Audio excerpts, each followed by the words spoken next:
A massive thank you to Stephen, Cam and Meg, Harry, Keen and Waffy for subscribing to the channel. If you want to be featured in these clips, make sure you subscribe down below. Hello everyone and welcome back guys to a brand new video where today we're here back with episode 9 of our F1 22 My Team Career Mode. Yes, of course, if you missed out on the video that went live yesterday from Azerbaijan, I would definitely recommend going back and checking out a completely chaotic, as you'd expect in the city of Baku, Grand Prix there. And yeah, fingers crossed that this time around we can have just a bit more calm, a bit more chill once again here. But of course as well, a massive thank you to all of you guys for the continued support on F1 22. Of course, trying to hit 70,000 subscribers at the moment, so if you're not already, please do help us get one step closer to that goal. Of course, 100k by the end of the year is the big goal now. But yeah, heading though to Circuit Gilles Villeneuve this weekend. Currently championship-wise, Carlos Sainz has been on a good run of form over the last couple of races there. Gap down to 18 points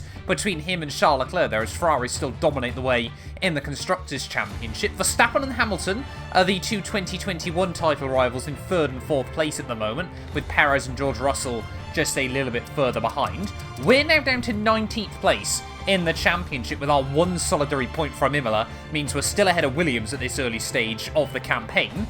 However, Williams have brought major upgrades to the Canadian GP this weekend. They've jumped Aston Martin and ourselves, as we're still waiting on more upgrades to get applied to the car ready for Silverstone next weekend. Yes, we'll have officially caught up with real-life F1 22 there, but AlphaTauri McLaren still just a little bit in front, so we're not too far away at this early stage of the game. We just need to try and get Felipe Drugovic's contract re-signed, and then we can spend more money on facilities. But yeah, Canada though this weekend, pretty much as always, we've got a Pirelli Hotlap first of all to do. I say today, we're going to jump into a rival duel. Let's get into it then here from Canada. So here we are then with our first ever rival duel at the Canadian Grand Prix circuit. Prepare to do battle against a single opponent in equal machinery. The event takes place over 3 rounds with varying starting positions. Win as many rounds as possible to achieve the best medal. So we need 3 wins then, effectively in this one. And I can't see a rival ahead of me, so I can only assume, yeah, we are starting in 1st place there. What car is our rival actually in? They are in, I think, the same car as us. No, they're actually in, I think, the V12 Vantage.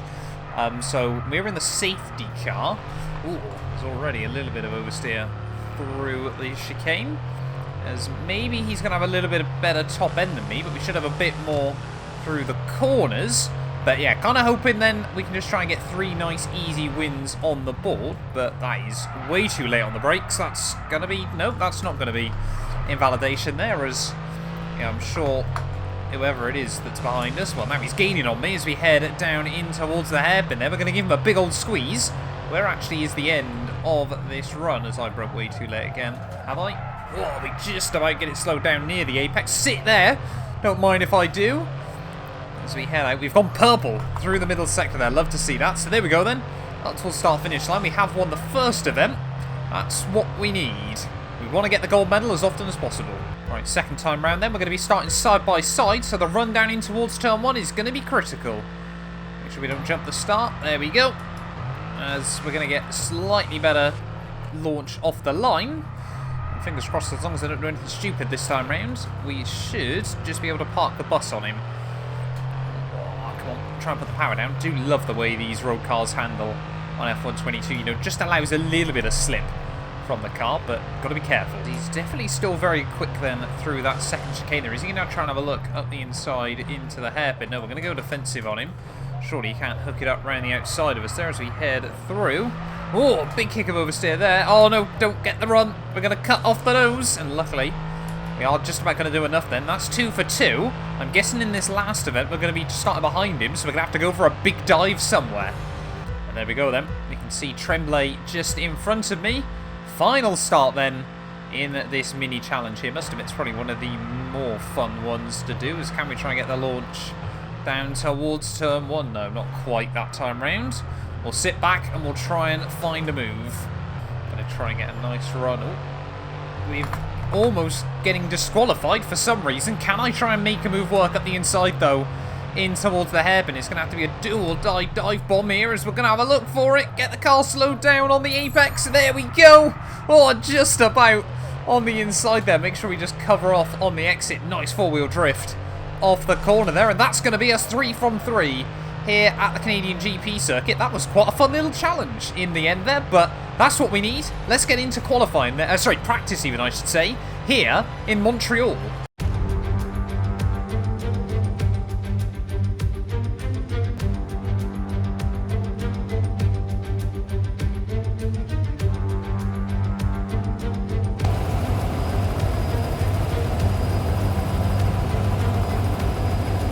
Well, we have had another chassis and power unit upgrade come through, ready for here in Canada, but it's still not really going to bolster us up the order all too much. But now as we start getting to more of the major upgrades, fingers crossed over the next few weekends, we'll slowly sort of push Williams and Aston Martin behind us for good in this career mode. It tends to happen in the early stage of the game. You know, you're spending a lot of R&D points getting a lot of failures on very, very small upgrades, but then slowly you just sort of pick up momentum as you're getting towards the second half of the first season.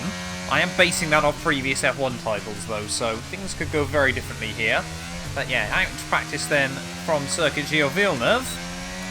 Looking forward to this weekend. I'm hoping things can go a little bit better for us again. A bit more like Monaco than Baku. So out of the final chicane we go then. First lap is just, I think, going to be the green. Can we clutch it up into purple? Yes, we can.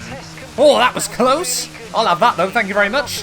225 R&D points straight on the board.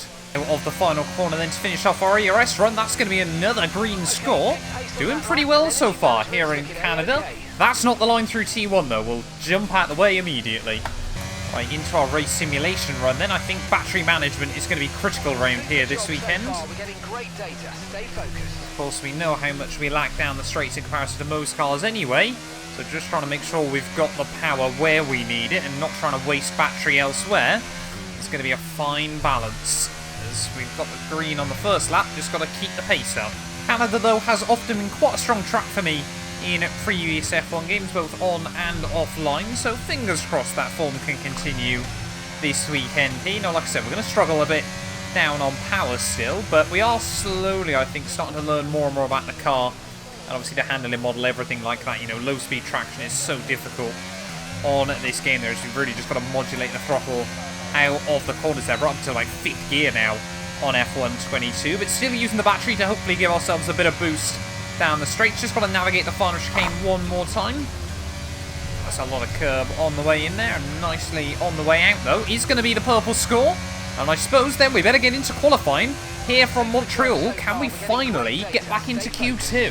Formula 1 is finally back in 2022, and now you can rep your favourite teams. Of course, using the F1 store, every team now has merch lineups available, whether you're an Aston Martin fan, a Williams fan, Mercedes, Ferrari, Red Bull, the choice is completely up to you. But yeah, check out the F1 merch store down below for all the official releases from all of the teams. And of course, as always, if you use our links as well, you massively help support the channel. So yeah, give it a look and see if there's anything you like.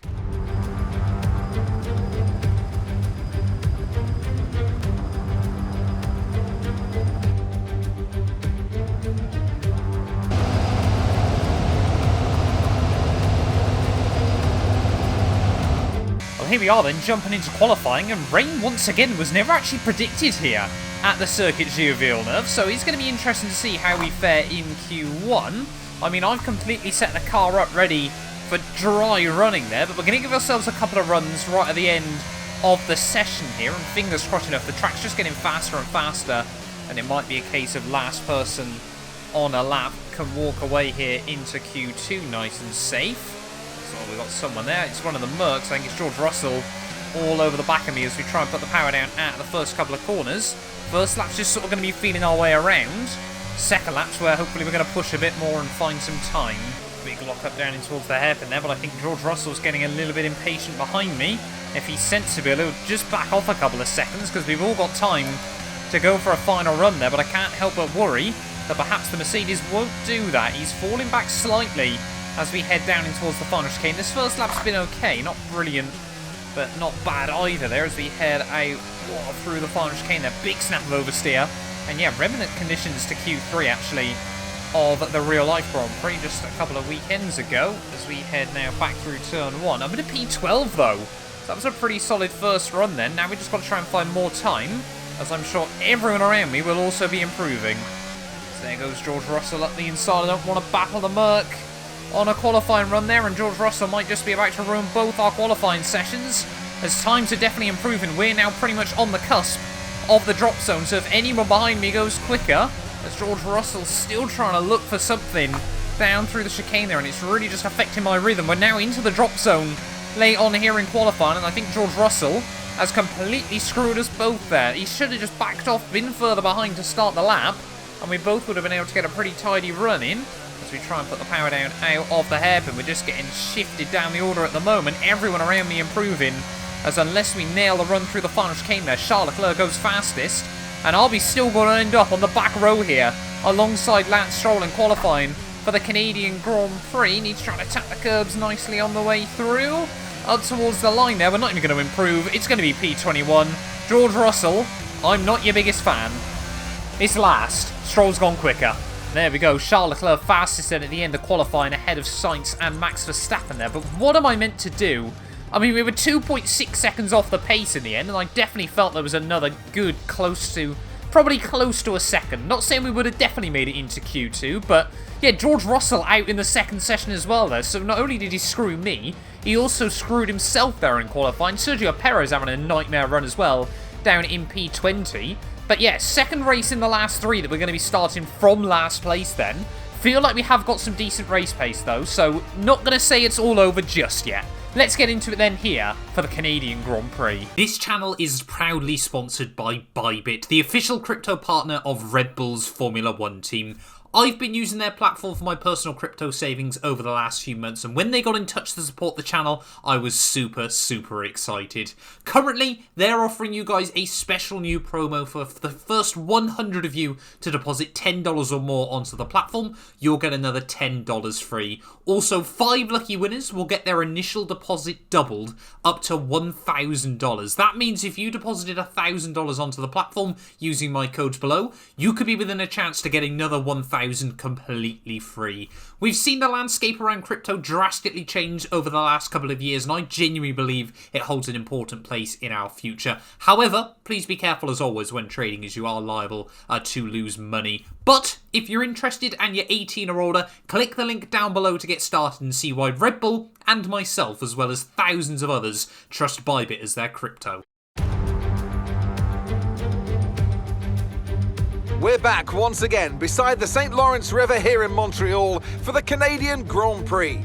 The event first moved to the variant of this track back in 1978, and it was won by none other than Gilles Villeneuve, the first Canadian to ever win his home race, and in whose honour the circuit would be renamed. If you want flat-out racing, you've come to the right place this weekend, as it's full throttle for 59% of this 2.7-mile circuit, peaking at around 210 miles per hour going into the final chicane.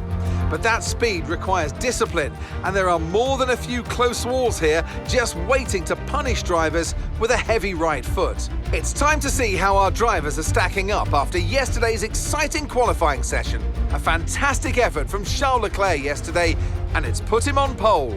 And a very happy Carlos Sainz will start second. Considering the rest of the grid, we have Verstappen, Hamilton, Esteban Ocon, and Fernando Alonso, Mick Schumacher, Joe, Norris, and Alex Albon, Ricciardo, Tsunoda, Sebastian Vettel, and Bottas. They'll be starting further back after an earlier grid penalty. Stroll, Russell, Nicholas Latifi, and Felipe Drugovich. Perez, Magnussen, Gasly. They've taken a grid penalty, and Mr. Monaco. It's almost time for those 5 red lights to go out then. Let's see who can prevail today. Natalie Pinkham joins me once again in the commentary box. It's fantastic to have you with us today. I'm curious though, how do you think the drivers stop those pre-race nerves from becoming overwhelming when you're lining up on the grid? Well, I imagine they'll be starting to feel the adrenaline as they anticipate the rundown into turn 1, a bit like preparing to go into battle. The unknown situation will bring nerves, but that's a good thing. It'll keep them focused on the moment and on their surroundings as we build towards the start of the Grand Prix.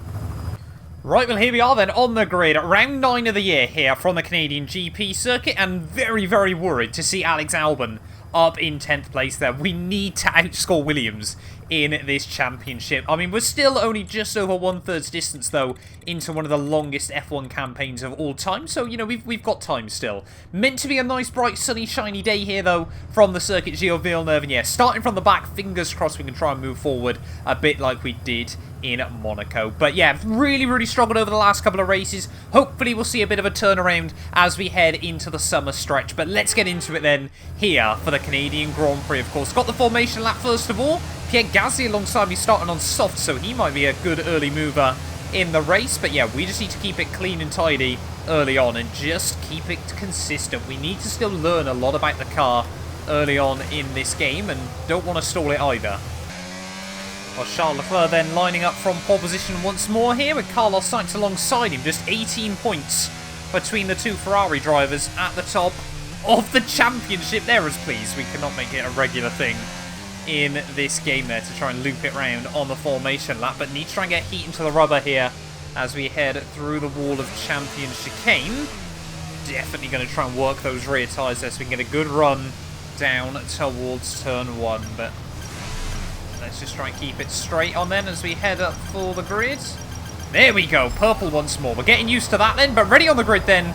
Here for the Canadian Grand Prix, waiting on those 5 red lights. And it is going to be a very long hold, but lights out and away we go.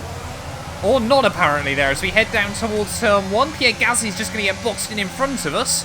And are we going to be able to have a look up the inside there? Oh, Kevin Magnussen locks up Gasly. Clearly doesn't spot me there on the inside. Too busy worried about what the Haas is doing around the outside of him there. I mean, it was a late attempt by myself, but wanted to just try and get back into the mix of the start here in this Grand Prix as Kevin Magnussen and Sergio Perez go side by side there as there's just concertina up everywhere in front of me. Already a gap seems to open up between Yuki Tsunoda and the car ahead of him as we're going to try and have a look now around the outside of Pierre down into sector 2 there. Again, nothing happening as Sergio Perez and Kevin Magnussen dispute P19 once more there. So no progress made up off the start, but we have kept it clean and tidy. I mean, it's not particularly brilliant when we started last there, Mark. But anyways, we head out down in towards the second half of the lap. Like I mentioned in free practice, trying to manage battery here is going to be critical as up the inside of Pierre Gasly will go there. Perez and Magnussen both trying to make up moves there. It looks like Perez, yeah, is on the push forward here early on in this Grand Prix. Obviously, don't really know too much why we're trying to battle Pierre early on. Of course, he's on softer rubber than myself and obviously in a quicker car as well. So it's going to be very, very difficult to do anything long-term against him. As Perez and Drugovich side by side through the final chicane. Then we're going to see a lot of concertina and up though, as everyone a little bit worried trying to follow Nicholas Latifi through that final chicane. Then we get a warning for Pierre Gasly. Oh, almost into the back of Magnussen again though as we head back down towards turn 1 as they're still side by side there. Magnussen not afraid to get the elbows out early on in this game, but did we really expect any different from the Dane there as we head back up in towards the second chicane? Oh, come on, we've just got to get on with it here. We can't get stuck behind cars going side by side all afternoon. As will Pierre Gasly finally make the move work on Kevin Magnussen here? No, in a word, but Magnussen's going to get pinched on the exit and have to concede the position there. So not a great start for any of us in the end, because of course now we've all lost time to the cars in front there, and just K-Mag tries it again down in towards the next chicane there, but thinks better of it in the end. As Carlos Sainz does lead the way at the end of lap 2 there. Charles Leclerc chasing him down by the new fastest lap. Could we see Sainz go 3 wins in a row there after Charles Leclerc's such dominant start to the year? Ever since Imola, he's just been a little bit more shaky, as we just got to try and hang on early on. Drugovich and Latifi up the road, hopefully, are going to cause Gasly and K-Mag some issues, so we can stick close. Oh, up the inside of K-Mag will go there, big dive, may as well test the waters early on in this Grand Prix. Kevin will try and come back on me off the corner, but we should get the DRS as well there. I think K-Mag, though, in that Ferrari power unit, we know how quick that Haas is down the straight, and yeah, it's all going to be for nothing then in the end there. That cheeky little move as Kevin Magnussen slots back in ahead of me. Got to try it, though, as that was a lot of curb through the final chicane. Don't follow my line through there. Oh, we've got yellow flags out. Someone's got issues. I think it's Mick Schumacher up the road. He's had no luck early on in the Haas Road to Glory, and I think that is now starting to swell over into the My Team career mode as well there. Mick Schumacher out here in Montreal. It's going to promote us over to P21 as we're still just hanging on to K-Mag in front. But yeah, Drugovich and Latifi are perennial backmarkers in this season so far. They're just holding up, all three of us. I mean, this is the problem everyone's got early on here. Drugovich still trying to defend from Latifi. Don't know, he must be pretty close to the 1 second zone behind Sergio Perez here, as I think he's stuck behind the Aston Martins, as George Russell slowly picking his way through the midfield as well there. That was a lot of curb. We definitely won't be able to get away with that too often in this Grand Prix, but it just means, of course, Gasly on the softs can't go for anything. It's all K-Mag, big lock-up. Thank you very much, we'll have that. Now ahead of both Haas cars there, so they're back to where they were in 2021 at the moment, but yeah, don't think it's going to be long before K-Mag sneaks back past me. But yeah, we've just got to keep pushing here, taking our chances. Pierre's probably going to box between about now and lap 10, so we should be able to gain another place there, and then maybe we can stick close to the Canadian, obviously Latifi's home race. So look at how slow they are through the hairpin. Maybe we can try and pick off Latifi and then Drugovich. But we'll have to wait and see. That's just my plan at the moment, as we have also got to think K-Mag's probably going to come back at me quite soon. There we go, Pierre into the pits at the end of that lap there. It always throws me off when the AI box, so we don't get the best run out the final corner. But momentarily, we're over a second behind Latifi, so we're going to have to push through this first sector, get back within the range, as that's happened almost immediately. Also, I'd like to put a car between myself and Kevin Magnussen here, and the place the AI seem to be the weakest is definitely down into the hairpin, so I might try and have a look for a move on Nicholas Latifi. As up the inside will go again. They're another very aggressive move, though, down at the hairpin. Sometimes you've got to send it, and that's exactly what we've done there. Nicholas Latifi relegated down into P19 then of this race, as there's still cars battling up the road there. I think that's Bottas, and I want to say Sebastian Vettel side by side. Drugovich had another nice showing in qualifying here, but he's not within the DRS range of Sergio Perez as we head down the back straight. So we're going to have a look up the inside of our teammate. Try and make the move work there, and I think, yeah, we now should get the DRS, of course, off Drugovich as well there. So slipping our way slowly and surely back up the order here early on. We're going to have to use a bit more battery over this lap just to try and stick closer. As well, I think one of the Ferraris and a McLaren there have gone side by side through the final chicane and just about made it work. As well, Latifi's also made the move work on our teammate there. They're going to drop back quite rapidly, but we need to try and now get within the range of Perez before it's too late. We've just got to try and hang on to other cars early on here, but feel like the pace is there. Nice tidy run out of the chicane. We are going to be a little bit close to Sergio Perez. Are they going to Constantina up this time round, though? Or Perez? Didn't think he was going to brake as early as he did. Didn't want to try and commit to the inside either there, as that curb on the exit is absolutely lethal on F122. You know, low speed trying to put the power down. You can easily loop it round there. I did that once in practice. Oh, Perez a little bit earlier there on the brakes than I was expecting, and at the last moment just had to slip up the inside of the Red Bull.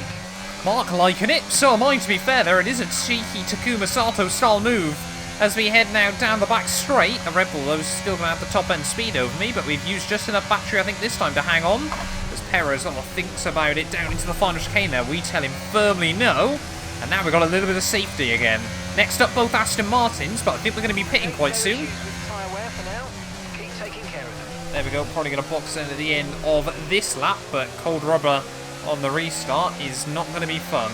Tyres have hung on very well. There is now all over the back of the Aston Martin. Going to again have a look at the inside there. Our second dive bomb on our second home race driver. Lance Stroll now has been navigated. So a big chunk of wheel spin though. May as well use the rest of the rubber as we head down the back straightaway here. And Lance Stroll, Mercedes power, going back around the outside here, but we've got to drive into the pit lane, so we're not going to lift out of this one. Oh, Sebastian Vettel in. No, he's not, sorry. As we just, only just get the car slowed down there. Sorry, Lance Stroll and myself racing into the pit lane there, as there goes Yuki Tsunoda into his box. We need to nail this one. There we go, optimal turn in. That's what we like to see. Come on, quick stop, quick stop, quick stop. 2.3, that's what I like to see. Comfortably ahead. We've even jumped Tsunoda. So very happy with that one. And a little bit of a gap over Lance Stroll as well behind me as we head back out of the pit lane. No grip, of course, when you head back out there, especially on a set of hard tyres. So we just got to try and keep Tsunoda and Stroll at bay. And just navigate our way around this lap. There might be more positions to be had there as tyres actually firing up. Not too badly this time. He's going to be very, very quick in that Alpha Tauri, especially with the DRS there. Felipe into the pit lane as well as here comes Sonoda. Steamrolling past me down into the final chicane there. Can we try and get the run off the corner? No, he's still going to have the DRS there. So losing the one spot once again is where are we going to come out in comparison to the likes of Vettel and Perez. Looks like Perez has got the jump on Sebastian there, as of course they're all going to have cold rubber as they head out of the pit lane. Where is Seb going as we head up the hill? Going to try and keep the nose up the inside of the Aston Martin there, who tries to give me a big squeeze. We just have to skim the apex slightly to avoid contact there with Sebastian Vettel, but we've now navigated both Aston Martins then in this Grand Prix. As we get towards half race distance, we definitely are having a stronger weekend here, as Perez now going to have some clear air. He might try and drag Sonoda along with him, but I think now, yeah, we're going to have to watch our mirrors more, as that is not the line. I apologise to anyone who saw that. There's 7 Lance still battling behind. We've got to try and build up a gap pronto. So I'm not quite sure how he's managed it, but Latifi now has navigated his way around both Aston Martins. Kevin Magnussen has somehow set fastest lap, so at least that means he's back there. He's not really going to be able to challenge us by the end of the race unless we get a safety car. But yeah, all getting a bit weird then here in Montreal. 15 laps to go. We are holding the gap pretty level ahead of the Williams and the Aston Martin. Of course, those two teams are who are battling at the moment. As, yeah, really... Oh, Sonoda not getting anywhere further away either there, as that's not going to help us at all. Going to bring Latifi a whole lot closer, and now we're going to have to push again to try and keep the gap over 1 second. Stopping now. Gasly in for his second pit stop of the day there. Completely forgot about Pierre in this race, so back him into P15 then. But Pierre Gasly is probably going to be quite quick towards the end of this race. He could end up being who we battle, as Latifi now just dips under the 1 second mark behind. Well, every time Latifi takes a bit of time out of me out the hairpin, but around the rest of the lap, I don't want to jinx myself, but we are seemingly just hanging on ahead of the Williams driver there. We're still not quite sure where Albon is in this Grand Prix. I think he's in just that gaggle of cars in front, so at least he's not in points contention at this stage of the day. That, like I said, really just need to try and outscore Williams this season, and if we're already going to be able to get the 1 point there, we can only hope they don't score, of course, because apparently the game favours drivers who score later on in the year rather than earlier. There's Zhou Guan Yu now ahead of me in the Drivers' Championship, but again, just letting small mistakes sneak in. Come on, focus. 12 laps to go here. We have to hang on ahead of Latifi. 10 laps to go, and that gap still hovering at about 1.2 seconds. We've got next to no battery either now, so any more mistakes will probably push Latifi into the range there, and there won't be much we can do about it. We are hanging on by a thread in this Grand Prix. No, he is not, Mark. Got a curve there again, but get away with it. We have to just keep flying the car through the corners and praying it sticks. Wonder if Stroll and Latifi have just started battling again in this Grand Prix, or Latifi's just realised his tyres are coming towards the end of their usable life and might have to manage them towards the end of this Grand Prix there. The gap momentarily was back over 2 seconds, and it's floating up back towards that range again. Gap to Tsunoda still going up though, so it's definitely that we're not really improving on pace. I think Latifi starting to struggle here, and fingers crossed he'll keep those Aston Martins at bay to save me. 7 laps to go then here from Canada. We've just got to try and hang on. This has been one of my better races so far this year. Second half hasn't been particularly dramatic, but we're just trying to hang on and get the results we need. Oh no, I've only just realised we're running low on fuel. I overfueled the car for this. It's not like I underfueled it, and now we're about 0.3 laps under on fuel, and I think with 5 laps to go of this Grand Prix, Charles Leclerc definitely not going to get close enough here to really come in clutch and lap me, so we might have to start lifting and coasting back down to turn 1. We have to balance this out though. We cannot afford to let Latifi get close. As has that saved us much? It saved us a little bit through the first corner there. Short shift and coast in the final few laps then here in Canada. I cannot believe we've managed that somehow. There's 1 lap later. We are saving a little bit here. We're just trying to balance it. We want to save enough by the end, but of course don't want to let Latifi get too many chances at me. So we just chuck it through the chicane there. 6th gear on exit. Got to try and make up the time through the corners still, and then lift off into the braking zones. Come on, we can still do this. It's going to be a fine balance. But this is going to be a big test early on in the game. 3 laps to go. Gap down to 1.2 over Latifi. We've only got 2 laps worth of fuel there. We're 0.1 still down. We can definitely save this back, but it's whether we're going to still have Latifi outside the 1 second zone. I'm sure the Canadians sense an opportunity there as that time round we rattle over the curbs, but still just trying to save fuel. Oh no, just over 1 lap to go, and now Latifi inside the DRS range here. We're going to really have to park the bus on this final lap as we're still under on fuel, but only just at the moment. Come on, we can still hang on to this. This has been such a fine balancing act late on in the race, and look at how much Latifi gains as we head down the back straightaway here. We're just going to have to be really strategic with where we park the bus there. As through the final chicane we go for the penultimate time here in Montreal. Latifi, I'm sure he'd love to try and get a better result in his home Grand Prix here with a last lap move. That means the other homeboy, Lance Stroll, right behind him. That's just trying to sit the car through the first apex, but pretty good through the first sector. As Charles Leclerc comes through to win the Canadian Grand Prix there. Fantastic job done by the Monegasque driver here, as we're still just slightly under on the fuel. We're just having to lift and coast everywhere at the moment. And will we even have enough to try and defend from Latifi down the back straightaway here? I mean, he's going to be close to me before we even get there. There's Carlos Sainz.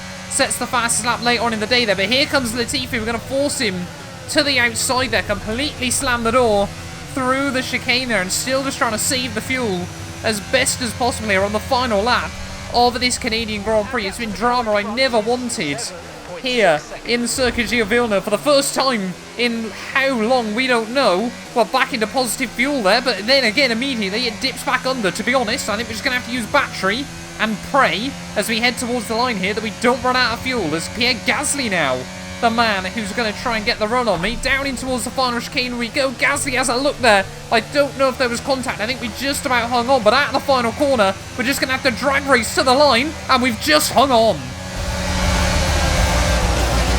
All right, race over. Take care of the car on the way in.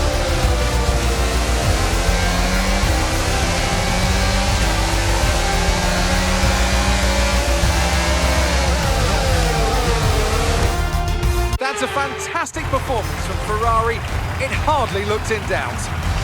Natalie Pinkham, how do you think they were able to set themselves apart today? I think a large part of the result comes down to temperament. They were able to keep their head when everyone around them was losing theirs, and that has allowed them to get the best out of the car, to maximise the strategy and stay out of trouble.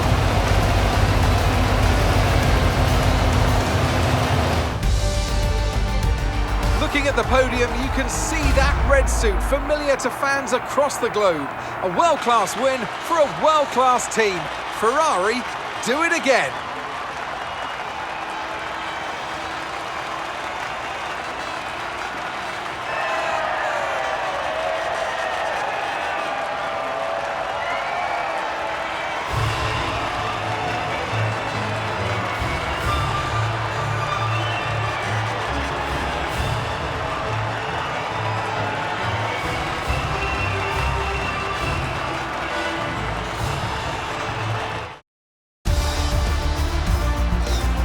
So then, it's time to see how this result affects the Drivers' Championship. Charles Leclerc, currently leading the championship standings, extends his lead even further with this result. So then, Natalie Pinkham, who would you rank as your driver of the day? Carlos Sainz certainly wasn't someone to scoff about. His ability to follow race strategies throughout with pinpoint precision has to be commended. Let's move on to the constructors. Ferrari continue to extend the gap at the top of the table. There was also a strong showing from the McLaren team today as they make their way up the standings. I'm equal parts exhausted and elated with this weekend of Formula One, so be sure to join us for the next one. Well, not 100% sure there how Carlos Sainz got driver of the day. I guess he did technically follow strategy. It was a shame it was an awful one by Ferrari there, which meant after leading the way early on, he finished behind Charles Leclerc there and allowed Charles to open up a one race advantage back at the top of the table there. Hamilton, though, loves this circuit, comes through for P2 ahead of Max Verstappen, and yeah, Carlos Sainz down in 4th there. Ocon 5th ahead of Norris and Alonso. George Russell, Zhou Guanyu gets more points on the board there. Fantastic job by him ahead of Daniel Ricciardo there. And yeah, Alex Albon just misses out on points down in 11th. That does not fill me with confidence at this early stage there of the year. Has had a nightmare weekend. K-Mag the only man a lap down. Mick Schumacher not making it through to the checkered flag, but we had an almighty train of cars behind us at the end of the race there, but Happy just about to hang on when all is said and done there. We are slowly but surely getting closer and closer to consistent points in this career mode. Please do hang on in there. We are definitely making good progress early on in the campaign. Championship-wise, though, Lando Norris jumps Mick Schumacher a bit further down the order. Like I said, the gap at the top comes up to 30 points now between Sainz and Sainz and Charles Leclerc. Zhou Guanyu jumps back past both Aston Martins, though, with that another good result there for him. And yeah, constructors-wise, though, don't think... Oh, there we go. McLaren now tied with Alfa Romeo in 6th place. They're disappointed to see Alfa Romeo just slowly slipping back down the order there. Ferrari now, 152-point lead in the Constructors' Championship as well there. But thank you all so much for watching this video. If you have enjoyed, please do make sure you leave a like. Get yourself subscribed as well. And we will return very, very soon with more F1 22 content. None of these videos would be possible without the help of our channel members, so a massive thank you to all of the names you see on your screens currently for helping support the channel. You can join them by clicking the join button down below, and yeah, thank you once again to everyone that continues all the insane support on my work.